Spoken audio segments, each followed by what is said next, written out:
왜 더민주 후보를 다른 사람은 당 밖에서 개입하게 하느냐? 당원끼리 뽑자. 이런 얘기를 하고 있어요. 그죠? 자, 이 사람들의 주장대로라면 노무현은 어쩔 건데? 문재인은 어떡할 거고? 노무현과 문재인이 후보가 됐던 2002년 국민경선, 2012년 국민경선 둘 다 당원 밖에 있는 사람들이 뽑은 거야. 그러니까 이게 지금 당원끼리만 뽑아야 된다. 이렇게 주장하는 애들이 누구냐? 이제까지 정치 한 번도 안 해본 덩다리들이거나 아니면 의도적으로 그 문재인의 그 경선을 죽여가지고 바람을 빼려는 자들이야. 여러분 그 국민경선이라는 게 뭐냐면요. 당원끼리만 투표한 게 아니에요. 예. 국민경선 제도라는 것 자체가 당원들이 모여서 후보를 뽑은 게 아니라 그 국민경선단을 뽑았어. 그럼 당원이 아닌 사람들도 국민경선 단원이 되는 거야. 그래서 그 사람들이 후보를 뽑았던 거야. 그래서 노무현이 2002년에 후보가 됐고 2012년에 손학규하고 김두관이 부정경선이라고 지랄했던 이유가 소위 국민경선이어서 외부인들이, 그러니까 문재인을 지지하는 외부인들이 그 막 여론조사로 참여하는 거에 반대해서 사건이 일어났던 거야. 그런데 지금 더민주의 경선을 당원들끼리 하자. 그러면 그거는 문재인하고 노무현의 존재를 부정하는 게 되는 거예요. 그걸 문재인 지지자들이 얘기한다면 그거야말로 정말 등신지랄이지. 문재인 지지자들이 그 더민주 당원들끼리만 모여서 경선하자라고 막 외친다면 그건 진짜 등신지랄이 되는 거야. 노무현의 존재를 부정하고 문재인의 2012년 문재인의 2012년을 부정하는 거야. 예. 그렇기 때문에 잠깐만요. 그 당원끼리만 투표하자 이 주장에 손들어. 자기도 그게 옳은 줄 알았다. 그래가지고 또 디립다 댓글로 응원한 사람 있어? 지금 우리 방 시청자 중에 그 당원끼리만 후보를 뽑아야 된다라는 거 그 말이 멋있어 보여가지고 디립다 거기다 댓글 달면서 옹호한 사람 있어? 뜨끔뜨끔하지? 심장이 벌렁벌렁하고 그냥 뒤통수가 뜨끔뜨끔하고 깜짝깜짝. 예. 한마디로 당원들끼리만 뽑아야 된다라고 주장하는 게 지금 그 야당 더민주 바람 빼는 거야. 이게 국민경선 제도라는 게 그 우리 이 당의, 그러니까 더민주의 당의 후보를 뽑지만 국민들의 지지를 받을 수 있는 후보를 뽑는다라는 방법으로 구상된 게 국민경선이었어요. 그래서 노무현이 그 당시에 당원만 뽑았으면 노무현이 후보가 될 수 없었어. 2002년에 당원들끼리만 뽑았으면 그때 한화갑이나 이인재가 유리했어. 그때 당내 지지율 1등이 이인재, 2등이 한화갑이었다니까? 그런데 노무현이 후보가 될 수 있었던 건 국민경선 때문이야. 국민경선 제도 때문에 노무현이 후보가 될 수 있었던 거예요. 2012년에도 그때 당원들끼리만 있었다라면 2012년 경선에서 당원들 사이에 지지율 높았던 게 손학규였어. 그 당시 당내 대세가 손학규였는데 국민 경선을 해서 문재인이 후보가 됐던 거야. 몰랐지? 예. 이걸 몰랐던 사람들이, 이걸 모르는 사람들이 지금 당원들끼리만 해야 된다라고 글 쓰고 앉아있어. 예.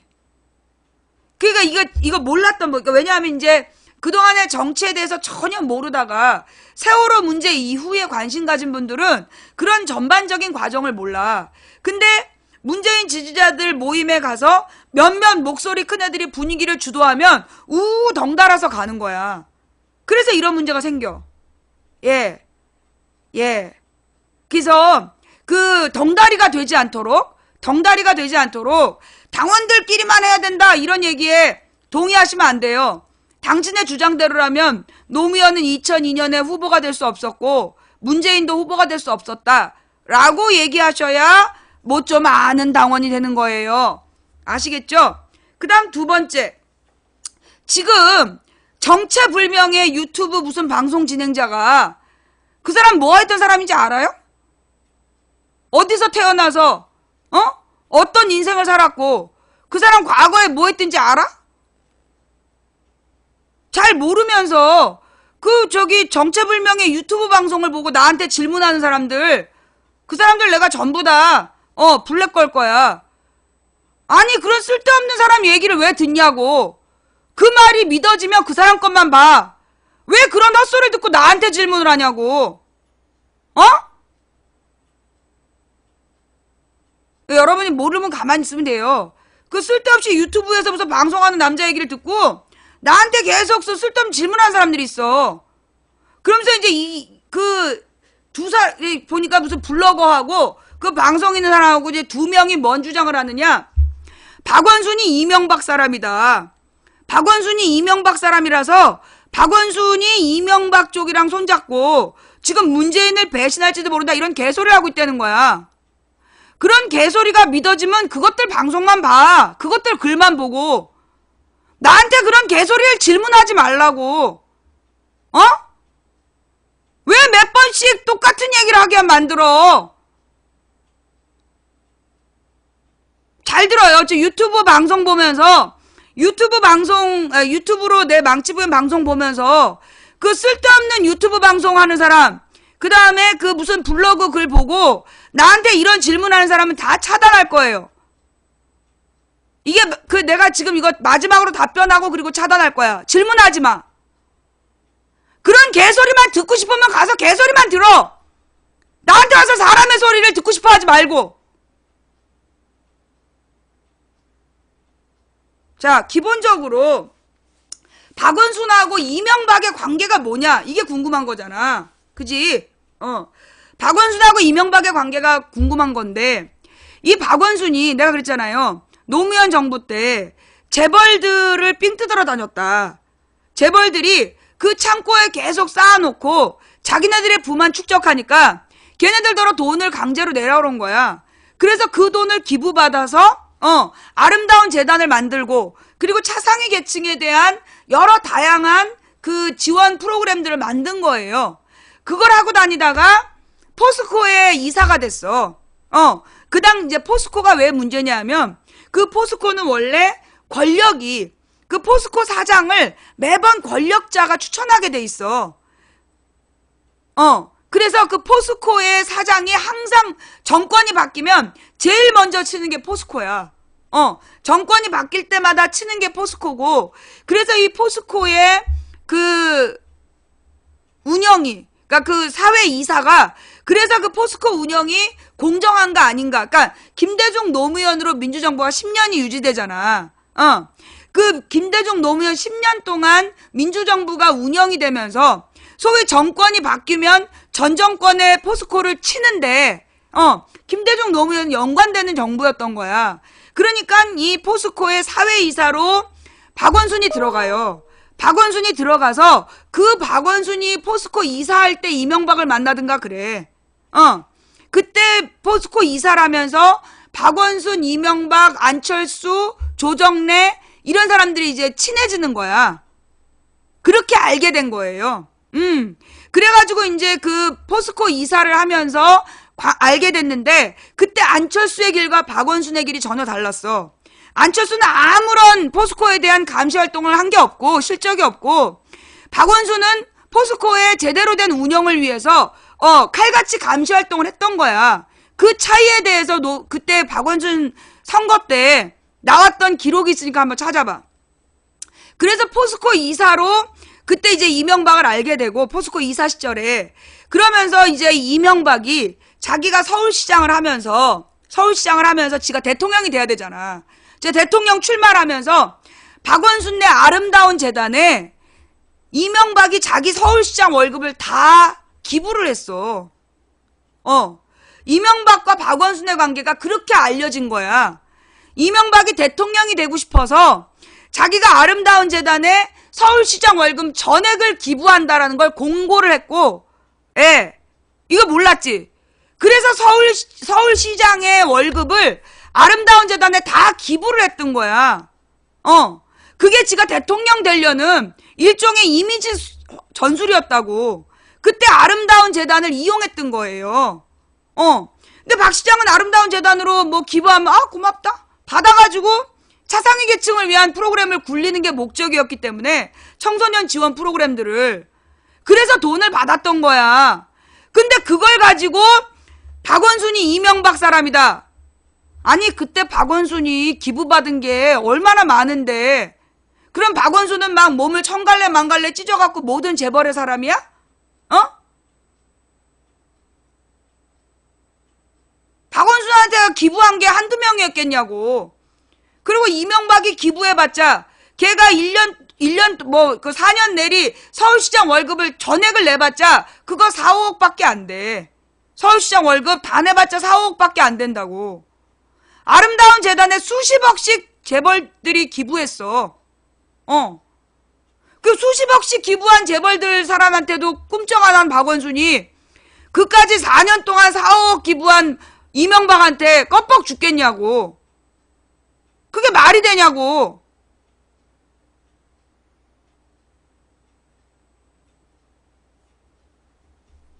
그냥 유튜브 봐. 너야? 네가 방송한 놈이야? 무슨 얘기인지 알아요? 그니까 무슨 이명박 사람이라는 둥 그러면서 계속 문제 제기하는 애들이 있어. 그렇게 얘기하는 사람들 과거 아냐고. 그 사람들이 어디서 태어났고 과거에 무슨 일을 했던 사람인지 그 사람 신분 증명돼요? 그 사람들 실명은 아냐고. 이 사람들이 과거에 무슨 일을 했는지 아는 사람이냐고. 잘 모르잖아. 나는 내가 경희대 사학과 나왔다라는 거 우리 경희대 사학과 가서 강연하는 거 보여줬잖아. 내가 경희대 사학과 졸업했다는 건 우리 동문들한테 가서 강연하는 거 보여주면서 인증했고 우리 민주동문회에서 가서 행사하는 거 보여주면서 나의 학교를 인증했어. 그리고 내 집 주소 공개되어 있고 우리 남편이 누군지도 다 알려져 있고 그죠? 그리고 내가 김근태 의원 밑에서 정치연구소 활동했던 건 많은 국회의원들하고 알고 지내고 인재근 의원하고 알고 지내는 모습 보여줘서 내가 인증을 했어. 근데 나머지 사람들은 당신들이 알아요? 뭐 하던 사람인지? 전직을 아냐고. 걔네가 누가 보내낸지 아냐고. 잘 모르면서 그런 이상한 소리를 들을 거면 나한테 질문하지 마. 그 사람들 말만 들어. 왜 나한테 와갖고 내 시간을 뺏어 기분 나쁘게.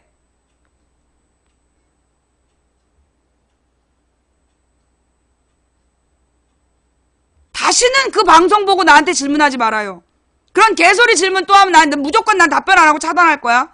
지금 나한테 그거 질문한 사람들 있죠? 그 사람들 지금 다 차단이야. 나한테 어떤 문자도 앞으로 못 보내. 알았어요? 질문할 걸 질문해야지. 그 다음에 그 염동현 문제. 내가 박 시장 쪽에 물어봤어. 박 시장 쪽에 일한 애들한테 야 진짜 염동현이 거기 들어갔냐? 맞대요. 염동현이 박 시장 쪽에 붙은 게 맞대. 그래서 그 염동현이 무슨 조직인가를 맡았다는 거야.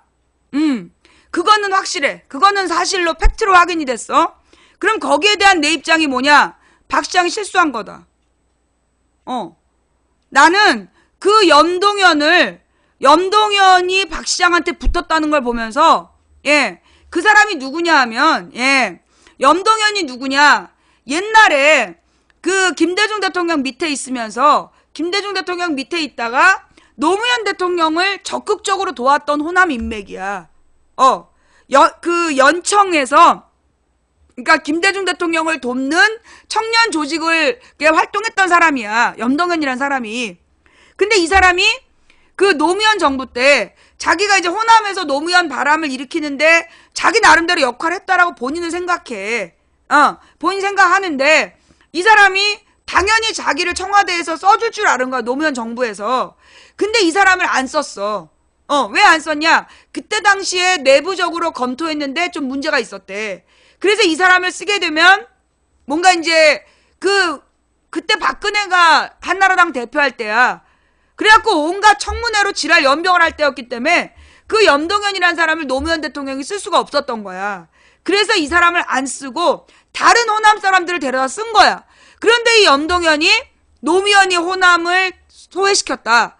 그 주장을 한 사람이야. 그게 염동연이야. 그러니까 지금 호남 사람들이 노무현과 문재인한테 화가 나게 된 계기가 된 게 그 사람이야. 그 염동연. 근데 그 사람이 문재인 쪽으로 못 가니까 박원순 쪽으로 간 거야. 그래서 박원순 밑에 이제 그 염동연이라는 사람이 와서 붙은 건데, 이유가 뭐냐 하면 박원순을 아무도 도와준 사람이 없는 거야. 박원순을 도와준 사람이 없으니까 근데 이제 이 박원순이 가는 사람 안 잡고 오는 사람 안 맞고 그러다 보니까 이 염동연이 박원순 밑에 들어간 것 같더라고. 그런데 나는 그래요. 내가 박 시장에 대해서 긍정적으로 생각했던 계기는 과거의 구태 정치 세력하고 손잡지 않겠다. 그래야 새 정치를 한다. 그랬던 박 시장이 염동연 같은 사람을 조직으로 둔다? 나는 그게 앞뒤가 안 맞는 말이라고 생각해. 박원순 시장의 가치는 정말 구태 정치 세력하고 도움을 받지 않고 그 깨끗한 정치하겠다라는 초심을 지키는 모습인데, 이게 공교롭게도 그 염동연이라는 사람이 박 시장한테 붙은 시점에 박원순 시장의 말로 너무나 문재인에 대해서 그 실언들이 나오는 거야. 난 그거 실수라고 봐요. 문재인이 척결 대상이다. 그건 난 실수라고 봐. 그러니까 이제 염동연 때문에 그 박원순 시장이 악영향을 받는 거 아니냐라는 문제 제기에는 내가 그 배경은 이해해. 맞아. 염동연이란 사람이 문제 있는 사람이야.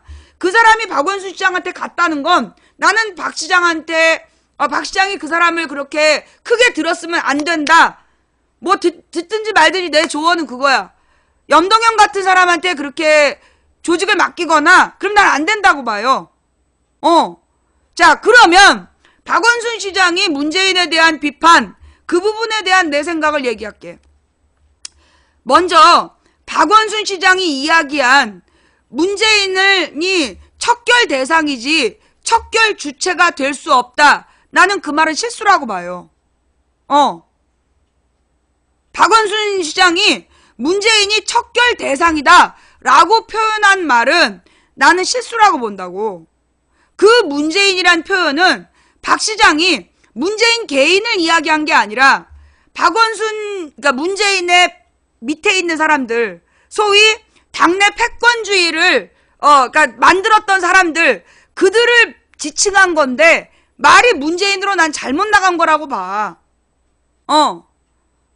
그리고 그 패권주의가 척결돼야 된다라는 말에는 동의해요.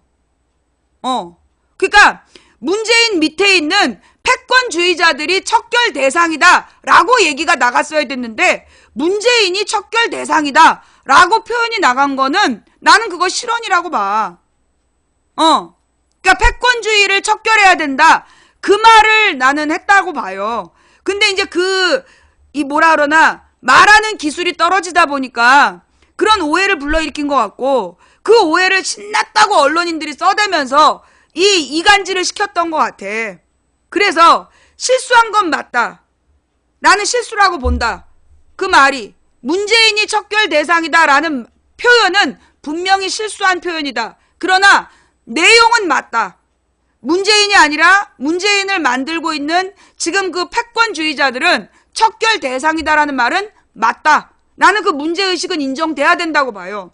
그리고 도리어 이번에 그 결론적으로 박원순이 문재인을 좀 더 과하게 이야기를 해서 자기가 욕은 먹었지만 나는 어떻게 보면 문재인 세력에게는 도리어 문재인 개인에게는 도움이 되는 과정이었다고 봐.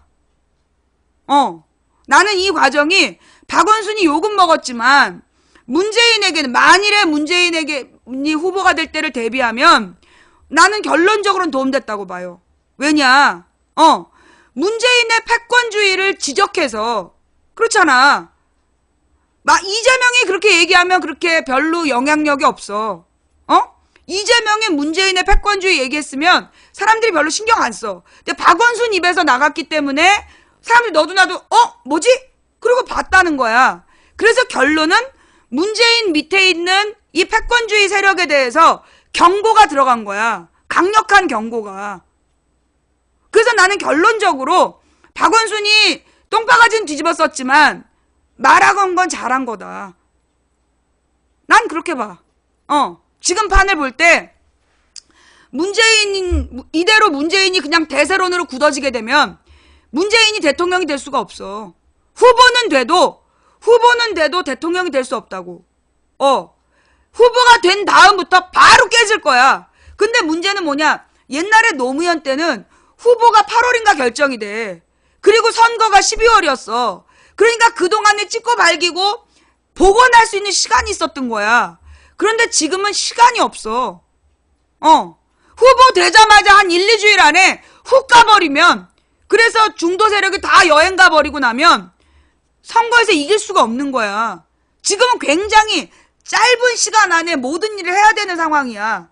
그래서 지금 그 문재인 밑에 있는 패권주의라고 얘기되는 사람들이, 문재인 밑에 있는 패권주의자라고 얘기되는 사람들이 나는 사라져야 된다고 봐.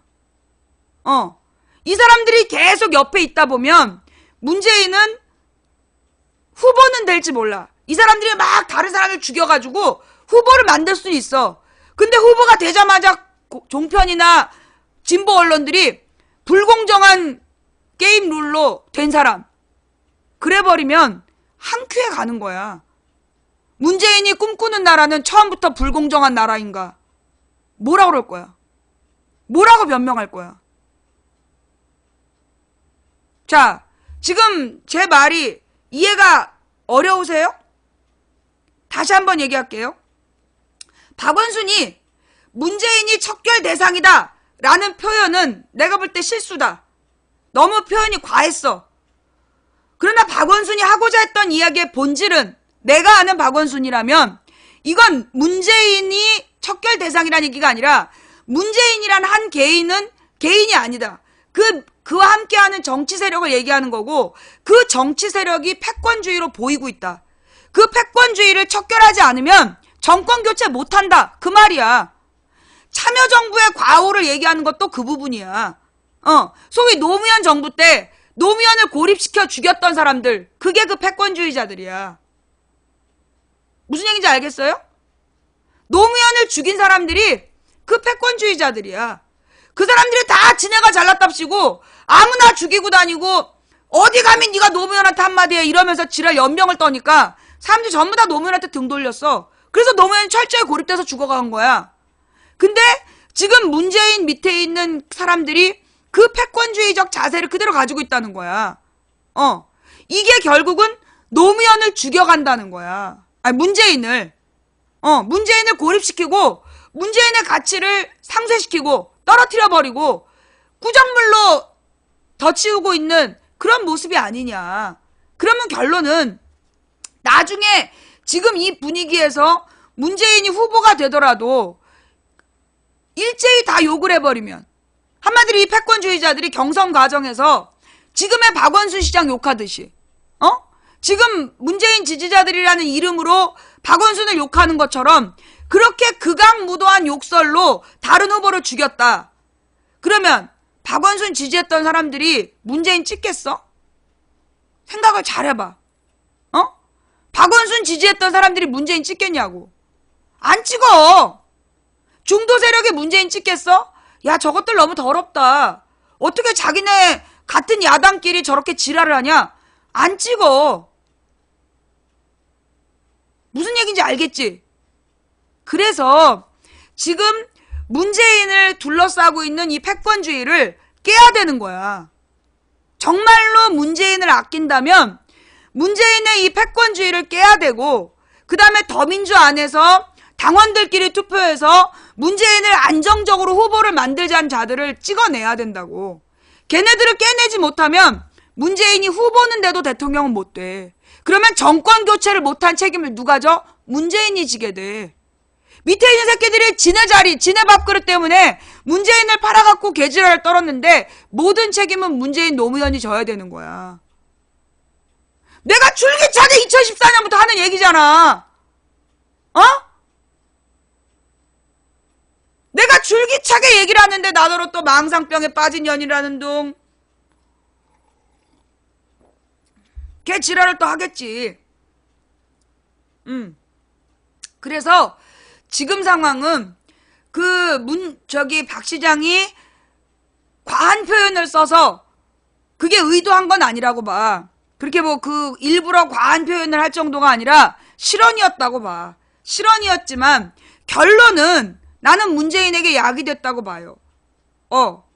지금 이제 이 대세가 문재인이다. 그래서 문재인 대세론으로 막 밀어붙이고 있는 지금 이 문재인의 패권주의자들, 문재인 밑에 있는 패권주의자들 때문에 도리어 문재인이 나중에 후보가 됐을 때 가치가 떨어지는 상황인데 그러지 않아야 된다라는 경고를 날렸기 때문에 나는 박 시장이 자기가 똥바가지는 뒤집었었지만 그래서 자기 지지율은 떨어졌지만 전체 야권에게는 도움이 되는 행보였다. 그게 내 결론이야. 그랬더니만 누가 나한테 뭐라는 줄 알아? 내가 지난번 읽어줬나? 한 가지만 묻겠습니다. 박원순 밑에서 한 자리 차지하려고 줄 선 사람 중에 당신 남편도 있습니까? 박원순 패권주의자 중에 당신 남편도 있습니까? 이게 문재인 지지자가 나한테 보낸 문자야. 그래서 나는 이제 오늘 이후로는 문재인에게 도움된 얘기는 한마디도 안 하려고. 내가 또 박원순 패권주의자 부인이라서 그런다는 거 아니야. 그래서 난 앞으로 문재인을 위해서는 한마디도 안 할 거야.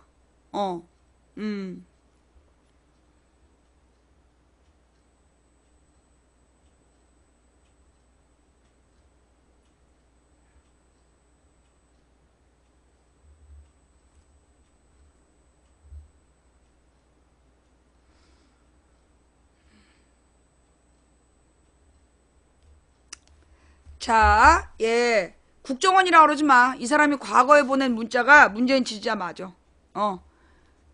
그래서 앞으로 내가 절대 안 도와줄 거야. 내가 진짜 각오를 다져. 난 절대 이제 앞으로 조언 안 할 거야. 조언해봤자 박원순 패권주의자 줄순 마누라 또 이럴 거 아니야. 그러니까 난 앞으로 다시는 절대 얘기 안 할 거야.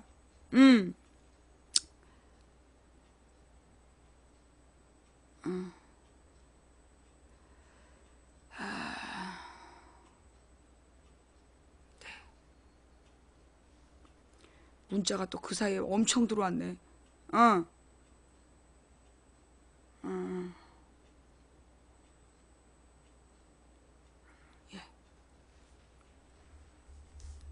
일개 그런 찌질이 말?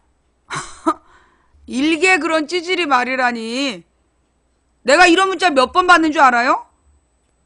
하루에도 이런 문자 수십 통화. 한 사람이면 내가 그러겠냐고. 나한테 하여튼 문재인 지지자들이 날 너무 괴롭혀.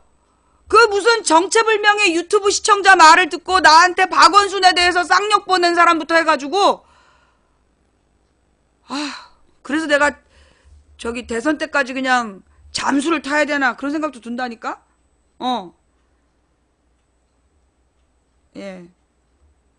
내가 어차피 얘기를 해봤자 들을 것도 아니고 할 말은 다 했고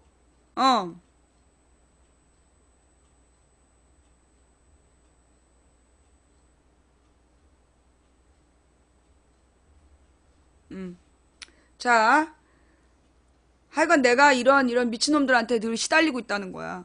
내가 하루에도 차단하는 놈이 진짜 30명은 돼요. 전부 문재인 지지자들이야. 전부 다 문재인 지지자들인데 그렇게 나를 괴롭혀. 어. 그러면서 계속 박원순 욕하고. 에휴. 내가 어저께 투표해서 어저께 투표해가지고 문재인 지지자들이 박원순 욕하는 게 문재인에게 도움이 안 된다. 그게 진짜 문재인 지지자들인 줄 알았는데 생각해보니까 그때 한 5,000명 됐잖아요. 5,000명 중에 2,000명만 투표했어. 아니 1,700명만. 그럼 나머지 투표 안 한 인간들이 나한테 문자를 보내고 있나 봐. 근데 가만 보면 진짜 이 사람들이 진짜 문재인 지지자일까 싶어. 정말 이 사람들이 문재인 지지자일까? 이래가지고 어떻게 문재인이 표를 얻겠냐고. 나 같은 사람까지 등 돌리게 만들면 어떻게 문재인이 표를 얻겠냐고. 그래서 나는 진짜 이게 문재인이 이래서 안 되겠구나. 내가 진짜 느끼는 게 문재인이 이래서 안 되겠구나. 정말 이 어리석은 인간들 때문에 문재인이 정말 이래서 안 되겠구나. 그러니까 결국은요, 문재인이 가지고 있는 자산이 그런 자산이야. 이 사람들이 문재인이 후보가 된 다음에 얼마나 설치겠어. 그러면 표가 하루에 10,000표씩은 떨어질 거야. 알죠? 대통령 후보는 결국 50에서 100만 표로 결정되는 거. 한 사람이 10,000표씩은 떨어뜨릴 거라고.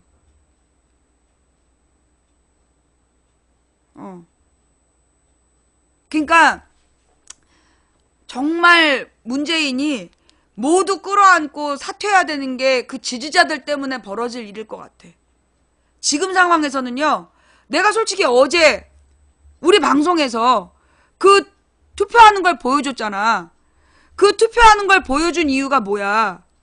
나는 어제 나름대로 문재인 지지자들하고 문재인 지지자들이 더 이상 박원순에 대한 욕을 안 해서 그래서 승리적으로 대선을 치러가라라고 내가 방향을 알려준 거야. 근데 밤새도록 나한테 박원순 욕이 오더라니까. 밤새도록 박원순 욕이 오더라고. 그게 결국 문재인 지지자들의 수준이구나. 안 된다는 거지. 어제 그렇게 투표로 보여준 내용을 보고도 정신 못 차리는 거야. 그런 정체불명의 인간들의 블로그나 방송을 보고 계속 박원순을 비판하고 싸워야 된다. 그거 뭐가 되겠어? 응? 뭐가 되겠냐고. 이게 덩다리들이 문제야. 그 다음에 아까 투표 결과 말이에요. 예. 어떤 놈이 와가지고 투표 결과를 감춰달라는 거야. 그래서 내가 아무 생각 없이 딱 가렸어. 근데 생각해보니까 그러면 그 결과를 못 보는 거죠. 그죠? 이 투표 결과를 어떤 놈이 와갖고 못 보게 한 거야. 지우라는 거야. 근데 이걸 지금 다시는 못 봐, 여러분들이. 그죠? 이거 일부러 못 보게 지우란 거였어. 나는 이게 발표를 종료하면 다시 되살릴 수 있는 줄 알았더니 발표를 종료시키면 다시 못 돌려. 그러니까 이게 투표를 가려주세요. 지난 투표니까 가리라는 거야. 그 생각해보니까 이놈이 노린 게 뭐냐. 이 투표가 되게 중요했잖아. 그죠? 이 투표가 문재인 지지자들과 박원순 시장의 논쟁이 계속되고 있다. 당신의 의견이 뭐냐? 그래서 문재인 지지자들한테만 답을 하라 그랬단 말이야. 문재인 지지자들이 박원순을 욕하는 것이 문재인에게 도움이 안 된다. 이게 1,709표. 그 다음 박원순 시장이 문재인을 비난하는 건 잘못이니까 욕을 먹어 싸다. 이게 70표. 그래서 이 투표 결과가 결국은 진짜 문재인 지지자들은 박원순을 욕하지 않는다는 입증 자료가 되니까 이걸 지우라고 한 거야. 이걸 지우라고 한 거야.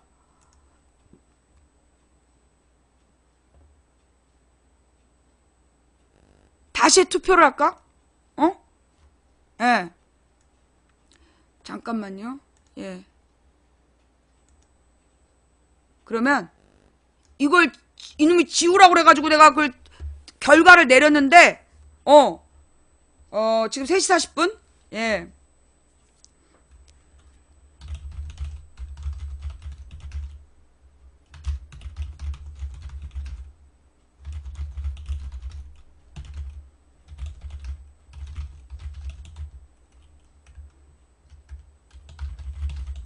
박원순 시장을 비난하는 것에 대한 여러분의 의견은 요거 문재인 지지자들에게 묻는 겁니다. 박원순 시장 비난이 문재인에게 도움이 안 된다. 1번. 박원순의 문재인 비난은 잠깐만.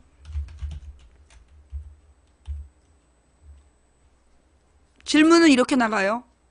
이해가 되죠? 박원순 시장 비난이 문재인 전 대표에게 도움이 안 된다.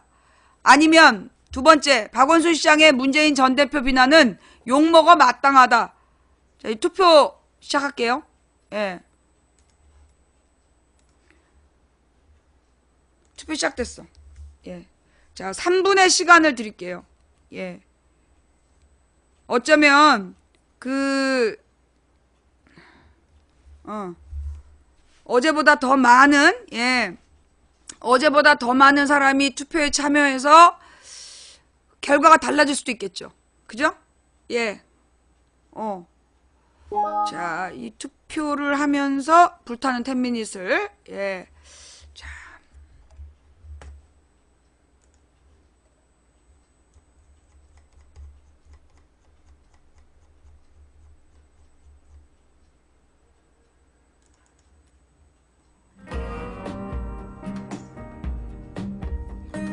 저 채팅창에다가 쓰지 마세요. 예. 채팅창에다 쓰지 말고 투표를 누르세요. 투표하기를 누르세요. 예. 투표하기를 누르시는 게, 예. 투표하기를 눌러야지. 여러분이 저기 채팅창에다 쓰면, 그거는 공개 투표가 되기 때문에, 예, 그건 여론에 영향을 미쳐요. 예. 투표하기를 클릭하고, 하셔야 돼요. 예. 망치님 너무 자극적인 행동하지 마요. 아, 내가 지금 너무 자극적인 행동을 했어요? 그리고 내가 변했어요? 자, 지금 망치님이 망치님 성격 알지만 굳이 자극 주며 분열시키지 마세요. 제가 지금 분열시켰어요? 내가 지금 분열시켰어요?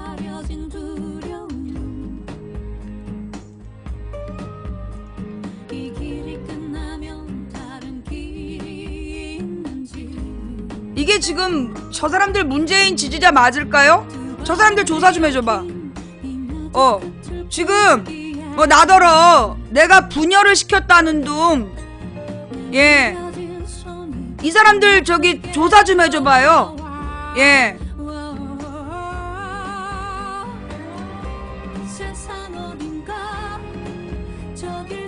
망치가 요즘에 변했다라고 얘기한 게 누군데?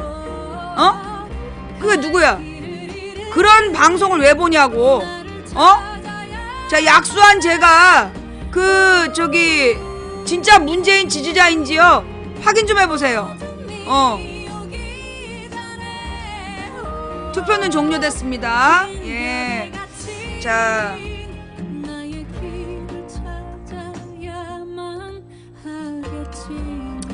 자, 결과가 이번에도 별로 많이 투표 안 했는데요. 6,000명 중에서 지금 현재 시청자가 6,000명인데 6,000명 중에서 한 2,084명만 투표했어요.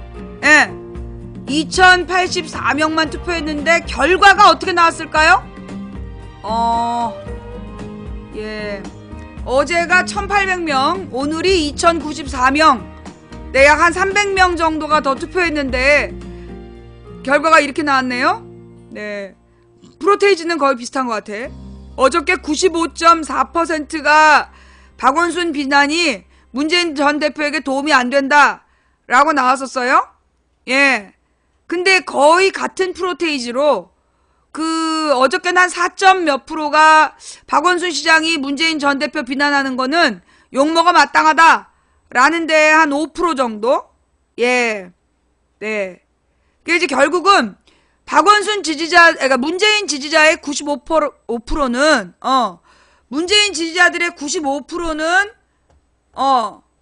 야권을 분열시키고, 어제는 이제 180명 중에 70명, 오늘은 2100명 중에, 108명이 저렇게 얘기를 한 거야. 거의 그, 뭐라 그러나, 프로테이지가 비슷한 거예요. 그죠? 그러니까 문재인 지지자들 중에 내가 지난번에 한 10%가 문제라 그랬잖아. 그죠? 문재인 지지자들 중에 한 10%가 문제다. 근데 제가 오늘 이걸 보고 어제 오늘 즉 같은 질문을 약간 다르게 해서 했는데 같은 결과가 나왔어. 그러면 결국 문재인 지지자 중에 5%가 문제인 거야. 문재인 지지자들 중에 5%가 문제이고 95%는 정상적인 사고를 하고 있다는 얘기지. 그죠? 그죠? 지금 문재인 지지자들 중에 그 95%는, 94.4%는 지금 박원순을 비난하는 게 문재인에게 도움이 안 된다야. 왜 그렇게 생각하느냐 하면, 이게요, 당내 경선이에요. 당내 경선인데, 이 경선에서 만약에 이 박원순 지지자, 그러니까 박원순을 막 박원순을 비난했다. 그럼 이 박원순의 가치가 뭐냐? 실제로 박원순은 당내 지반이 없어. 지지 기반이 없단 말이야. 그러면 박원순을 지지한 사람들은 누구냐 하면 오프라인상에 더민주 당원이 아닌 중도 세력이 박원순을 지지해. 수도권. 수도권에 있는 그 중도 세력이 박원순을 지지하는데 이 사람들이 이 수도권이 2,500만이야, 인구가. 수도권에 2,500만 인구 중에 중도 세력이 박원순을 지지하는데 박원순에 대해서 문재인 지지자들이 정말 차마 입에 담을 수 없는 쌍욕을 했다. 이게 만약에 보여졌다. 그러면 박원순을 지지했던 중도 세력이 문재인이 만약에 후보가 됐을 때 표를 주겠냐 안 주겠냐? 표를 주겠어 안 주겠어? 안 준다는 거지. 그걸 진짜 문재인 지지자들은 안다는 거야. 그러니까 문재인 지지자들이 지금 박원순에 대한 비난을 그렇게 하는 게 도움이 안 된다. 그러면 어떻게 해야 되냐? 도리어 박원순이 비난할 때 문재인 지지자들이 그래, 우리 내부에서 우리가 패권주의가 없는지 우리가 반성해 볼 필요가 있다. 라는 자세로 나간다면 일반 국민들이 됐어, 이런 얘기 안 해줘. 해줘봤자 나한테 무슨 박원순한테 줄 서냐고 지랄할 거기 때문에 방금 얘기는 없던 일로 해. 그냥 계속 욕을 해. 계속 욕을 해. 이게 참, 이게 내가 원하지 않는데 막 나가, 이놈의 주둥이가.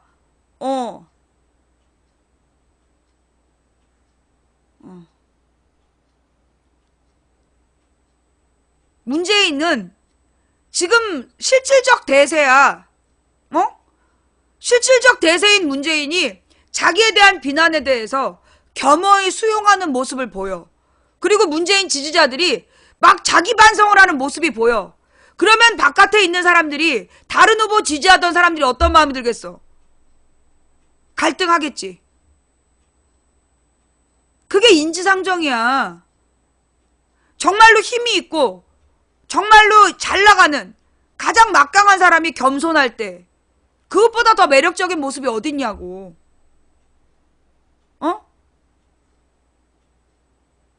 그런 생각이 안 들어? 들지. 95%는 그런 생각이 들 거야, 아마. 문재인 지지자 95%는 그런 생각이 들 거야. 근데 이제 문재인을 지지하지 않으면서 문재인을 지지하는 척 하는 애들, 걔네들이 이제 상황을 악화시키는 거지. 문재인은 진짜 겸손해. 자, 내가 그랬잖아. 내가 문재인을 좋아하는 이유. 내가 문재인을 좋아하는 이유는 내가 그때 그 노무현 대통령 지지자들이 노무현 대통령의 인기를 등에 업고 오만 지랄 생쇼를 할 때 문재인은 최고 권력자의 오른팔로서 자기를 전혀 드러내지 않더라. 그래서 내가 노무현 대통령 사람 중에 안희정, 문재인만 좋아하는 거야. 안희정은 노무현을 대신해서 모든 문제를 뒤집어 쓰고 감옥 갔잖아.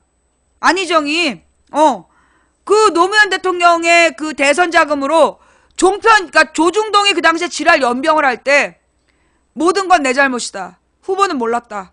딱 한마디 하고 감옥 갔어. 모든 건 내 책임이다. 그래 전부 다 지고 자기가 감옥을 가버린 거야. 감옥에서 형 살고 나와서도 전혀 어느 공직에도 나가지 않고 노무현에게 누가 되지 않겠다. 그게 안희정이야. 노무현을 등에 업고 어디서 개나발 같은 여자를 끌어다가 청와대에 데리고 다니면서 노무현 대통령 욕먹게 했던 인간들 지금도 반성이 없어. 그래도 사랑했다는 둥. 그런 개소리 하면서 그 당시에 노무현 대통령 얼굴에 똥칠을 한 인간들이 아직도 멀쩡해.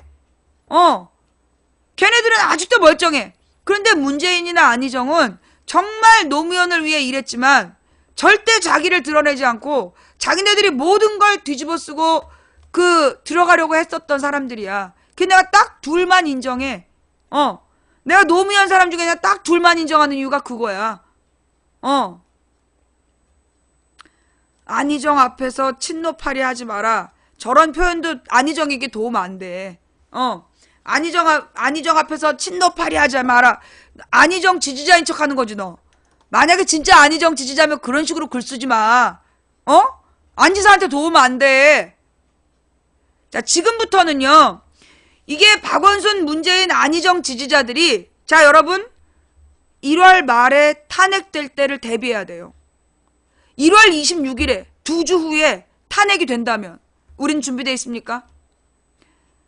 2주 후에 탄핵이 만약에 인용이 된다면, 지금 우리는 아주 짧은 시간 안에 후보를 단일화해야 되고, 그 단일화된 후보를 중심으로 뭉쳐야 되는데, 지금 우리가 이 야권 후보 지지자별로 서로 막 이렇게 죽고 죽이는 싸움박질을 하고 있다라면 누가 후보가 되든 그게 뭉쳐질 수 있겠어? 못 뭉쳐. 그래서 경선은 내가 볼 때 길게 하면 안 돼. 내가 볼 때는요, 지금 이 야권 후보 경선을 길고 복잡하게 하면 안 돼. 단칼에 해야 돼. 길게 하면 지지자들끼리 싸움이 더 길어져.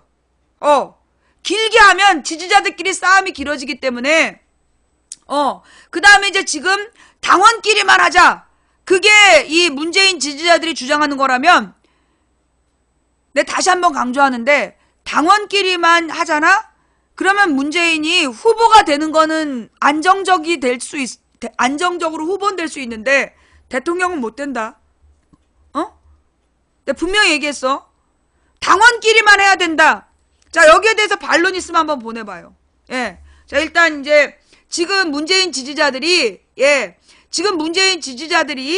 그 당원 게시판에서 막 주장하는 게, 아니 왜 더민주의 후보를 당원끼리 뽑아야지 일반 시민한테 왜 물어보냐, 그런 얘기 하잖아.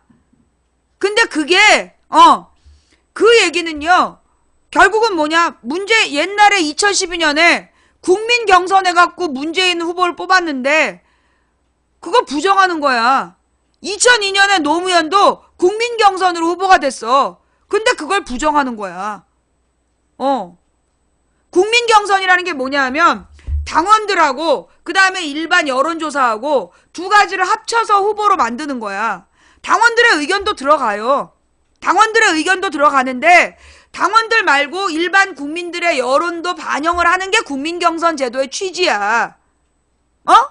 근데 지금 문재인 지지자인 척하는 애들이 더민주 당원끼리만 하자, 그렇게 주장하는 애들 조사를 좀 해볼 필요가 있어. 왜냐? 그 말은요, 결국 지금 더민주에서 경선을 하면 문재인에게 유리하다는 거야. 그러면 문재인에게 유리한 방법으로 경선을 해서 문재인이 되면 국민들이 어떤 마음이 들까? 야, 문재인이 됐으니까 뽑아줘야지, 그런 마음 들까? 기울어진 운동장에서 자기에게 유리하게 룰을 바꿨다라고 얘기할까?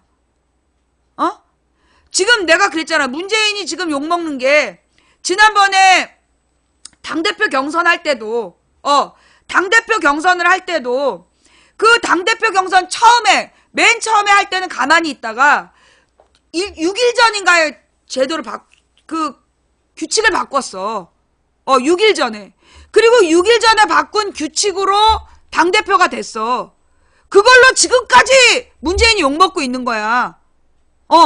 근데 지금 또 문재인에게 유리한 방식으로 경선을 하자라고 주장을 하면 호남은 그때 15년의 기억이 되살아나서 절대 문재인 안 도와줘. 지금 간신히 호남 사람들이 문재인에게 돌아서고 있단 말이야. 촉박한 시간에 우리가 빨리 대통령 후보를 만들어야 되는데 현재로서는 어쩔 수 없이 문재인으로 가야 되는 거 아니냐라고 지금 생각하고 있는데, 지금 문재인에게 유리한 방식으로 투표해야 된다라고 문재인 밑에 있는 애들이 그렇게 주장을 하면 호남 사람들이 그날의 고통이 생각나.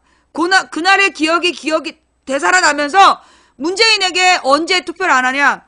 본선에서 투표를 안 해. 뭔 얘기인지 알겠어요?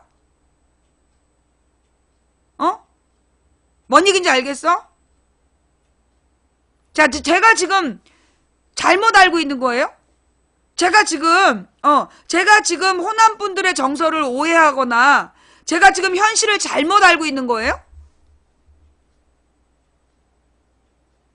아니면 제가 제대로 보고 있는 거예요? 지금 망치 부인이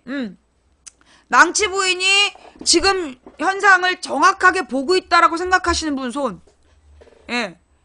제대로 보고 있다. 그 말이 맞다. 생각하시면 손. 내가 그랬잖아. 지금 야권이 내 말이 맞는 거지. 야권이 이 대선 후보 경선을 할 때 최대한 문재인에게 불리하게 해야 돼. 왜 그래야 되냐? 그래야 뭔가 이변이 있을 것 같다는 기대감으로 많은 국민들이 이 야권의 후보 경선에 관심을 가져. 첫 번째 목적. 최대한 문재인에게 불리하게 경선을 치러야 뭔가 이변이 일어날 수 있다. 그런 생각으로 관심을 갖는 거야. 그래서 어쩌면 안희정이나 박원순이 되는 거 아니야? 이런 기대감을 가지고 관심이 모여져서 후보를 뽑아야 누가 되든 인정을 받아. 첫째. 두 번째. 만약에 관심 없이 문재인이 뽑혔어. 그럼 어떻게 돼? 철저히 무시받아. 어차피 자기한테 유리하게 규칙 만든 거 아니야? 만약에 문재인에게 유리한 구도로 지금 경선을 해서 문재인이 후보가 되면 사람들이 어차피 지한테 유리하게 규칙 바꾼 거 아니야. 그러면서 지가 알아서 하겠지. 등 돌려. 그러면 문재인은 지는 거야. 근데 만약에 문재인에게 아주 불리한 상황에서 문재인이 됐어. 그러면 어떻게 돼? 사람들이 이 문재인이 그렇게 자기한테 불리한데도 거기서 후보가 됐구나. 이러면 문재인에게 사람들이 이럴수록 우리가 문재인을 지켜주자. 그런 효과를 낼 수 있는 거야. 최대한 문재인에게 불리하게 해야 돼. 근데 지금 문재인의 패권주의라고 얘기하는 게 뭐냐? 문재인 밑에 있는 캠프 애들이 문재인이 대통령이 돼야 지네들 밥그릇이 보장이 되니까 어떻게든 문재인이 안정적으로 대통령이 돼야 된다고 보는 거야. 그래서 자기네들 밥그릇 때문에 문재인에게 유리한 방식으로 대선을 치르려고 그래. 이게 문재인을 죽이는 길이야. 문재인은 진짜 불리하게 해도 후보가 될 사람이라니까. 불리하게 해도 후보가 될 수 있는 후보인데 그걸 유리하게 하려고 하기 때문에 도리어 문재인의 가치가 반감되는 거야.